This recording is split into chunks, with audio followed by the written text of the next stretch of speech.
Paper leak ತಡೆ ಮಸೂದೆಗೆ ರಾಷ್ಟ್ರಪತಿಗಳ ಅಂಕಿತ ಬಿದ್ದಿದೆ. ರಾಷ್ಟ್ರಪತಿಗಳು ಅದಕ್ಕೆ ಸಹಿಯನ್ನ ಹಾಕಿದ್ದಾರೆ.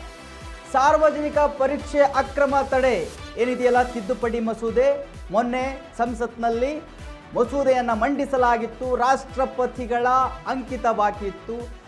ರಾಷ್ಟ್ರಪತಿಗಳ ಅಂಕಿತ ಬಿದ್ದಿದೆ.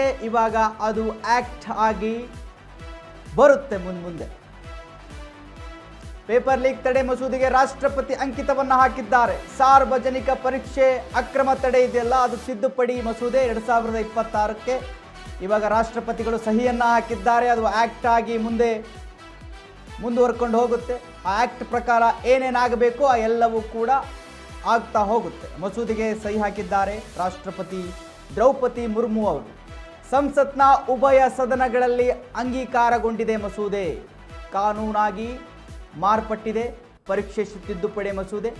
ಪರೀಕ್ಷೆ ಅಕ್ರಮ ತಡೆ ತಿದ್ದುಪಡಿ ಬಿಲ್ಗೆ ರಾಷ್ಟ್ರಪತಿ ಅಂಕಿತವನ್ನು ಹಾಕಿದ್ದಾರೆ. ಎಸ್ ವೀಕ್ಷಕರೇ, ನೀಟ್ ಪರೀಕ್ಷೆ ಪತ್ರಿಕೆ ಏನು ಲೀಕ್ ಆಯಿತು, ಅದಕ್ಕೆ ಸಂಬಂಧಪಟ್ಟ ಹಾಗೆ ರಾಷ್ಟ್ರವ್ಯಾಪ್ತಿ ಪ್ರತಿಭಟನೆಗಳಾದವು. ಅದಕ್ಕೆ ಸಂಬಂಧಪಟ್ಟ ಶಿಕ್ಷಣ ಸಚಿವರು ರಾಜೀನಾಮೆ ಕೊಡುವ ಮಟ್ಟಿಗೆ ಆ ಪ್ರತಿಭಟನೆ ಬೆಳಕೊಂಡು ಹೋಯಿತು. ಕೊನೆಯದಾಗಿ ಸರ್ಕಾರ ಒಂದು ನಿರ್ಧಾರಕ್ಕೆ ಬರುತ್ತೆ. ಪರೀಕ್ಷೆ ಅಕ್ರಮ ತಿದ್ದುಪಡಿ ಏನು ಆಗುತ್ತೆ ಅದಕ್ಕೆ ಒಂದು ಮಸೂದೆಯನ್ನು ತರಬೇಕು ಅಂಥೇಳಿ. ಅಂದರೆ ಪರೀಕ್ಷೆಗಳು ಅಥವಾ ಪ್ರಶ್ನೆ ಪತ್ರಿಕೆ ಲೀಕಲ್ಲಿ ಯಾರು ಭಾಗಿಯಾಗ್ತಾರೆ, ಯಾರು ಇದರಲ್ಲಿ ತೊಡಕೊಳ್ತಾರೆ, ಯಾರ್ಯಾರಿದ್ದಾರೆ ಅವರಿಗೆಲ್ಲರಿಗೂ ಈ ಒಂದು ಮಸೂದೆ ಪ್ರಕಾರ ಏನು ಶಿಕ್ಷೆ ಆಗಬೇಕು ಅದೆಲ್ಲ ಆಗಬೇಕು ಅನ್ನುವಂಥ ಒಂದು ಮಸೂದೆ ಇದೆ. ಮೊನ್ನೆ ಅಂಗೀಕಾರ ಆಯಿತು ಸಂಸತ್ನಲ್ಲಿ. ಅದು ರಾಜ್ಯಸಭಾ ಅಲ್ಲಿ ಚರ್ಚೆ ಆಯಿತು, ಅಲ್ಲೂ ಕೂಡ ಒಪ್ಪಿಗೆ ಸಿಕ್ತು. ಅದಾದ ನಂತರ ರಾಷ್ಟ್ರಪತಿಗಳು ಅದಕ್ಕೆ ಸಹಿ ಹಾಕಬೇಕಿತ್ತು.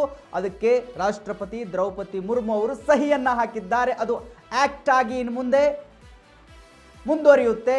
ಆ ಆಕ್ಟ್ ಮುಖಾಂತರ ಈ ಅಕ್ರಮದಲ್ಲಿ ಯಾರ್ಯಾರು ತೊಡಕೊಳ್ತಾರೋ ಅವರಿಗೆಲ್ಲ ಶಿಕ್ಷೆ ಆಗುತ್ತೆ. ಏನು ಶಿಕ್ಷೆ ಹಾಗಾದ್ರೆ?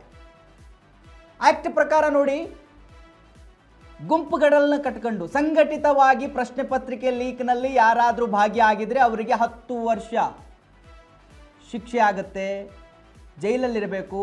10 ಕೋಟಿ ರೂಪಾಯಿ ದಂಡವನ್ನು ಕಟ್ಟಬೇಕು ಸಂಘಟಿತವಾಗಿ ಈ ರೀತಿ ಅಕ್ರಮದಲ್ಲಿ ತಡ್ಕೊಂಡಿದ್ರೆ. ಆದರೆ ಒಬ್ಬರೇ ಮಾಡ್ದ, ವ್ಯಕ್ತಿಗತವಾಗಿ ಮಾಡ್ದ ಅಂತ ಹೇಳಿದ್ರೆ ಅವನಿಗೆ 50 ಲಕ್ಷ ರೂಪಾಯಿ ದಂಡ, 5 ವರ್ಷ ಇಲ್ಲ 10 ವರ್ಷ ಜೈಲು ಶಿಕ್ಷೆ ಅವನಿಗೆ ಆಗುತ್ತೆ. ಮತ್ತೆ ಫಾಸ್ಟ್ ಟ್ರ್ಯಾಕ್ ಕೋರ್ಟ್ಗಳನ್ನು ಸ್ಥಾಪಿಸಲಾಗಿದೆ. 3 ತಿಂಗಳೊಳಗಾಗಿ ಪ್ರಶ್ನೆ ಪತ್ರಿಕೆ ಲೀಕ್ಗೆ ಸಂಬಂಧಪಟ್ಟ ಹಾಗೆ ಯಾರ್ಯಾರು ತಡ್ಕೊಂಡಿದ್ದಾರೆ, ಯಾರ್ಯಾರಿಗೆ ಶಿಕ್ಷೆ ಆಗಬೇಕು, ಏನೆಲ್ಲ ಆಗಬೇಕು, ಕೋರ್ಟ್ ವಿಚಾರಣೆ ಮುಗಿಸಿ ಶಿಕ್ಷೆಯನ್ನು 3 ತಿಂಗಳೊಳಗಡೆ ಪ್ರಕಟ ಮಾಡಬೇಕು. ಬೇಗ ಮುಗಿಸಿಬಿಡಬೇಕು, ಇದನ್ನು ಎಳೀತಾ ಹೋಗಬಾರ್ದು ಅಂಥೇಳಿ ಈ ರೀತಿಯ ಒಂದು ಮಸೂದೆಯನ್ನು ಸಂಸತ್ನಲ್ಲಿ ಕಳೆದ 3-4 ದಿನಗಳ ಹಿಂದೆ ಮಂಡಿಸಲಾಯಿತು. ಅದು ರಾಜ್ಯಸಭೆಯಲ್ಲಿ ಚರ್ಚೆ ಆಯಿತು. ಚರ್ಚೆ ಆದ ನಂತರ ಅದಕ್ಕೂ ಕೂಡ ಒಪ್ಪಿಗೆ ಸಿಕ್ತು, ಯಾವುದೇ ವಿರೋಧ ಇಲ್ಲದೇನೆ. ಅದಾದ ಮೇಲೆ ರಾಷ್ಟ್ರಪತಿಗಳ ಅಂಕಿತ ಒಂದೇ ಬಾಕಿ ಇತ್ತು. ಆ ಅಂಕಿತ ಕೂಟ ಬಿದ್ದಿದೆ ಇವಾಗ.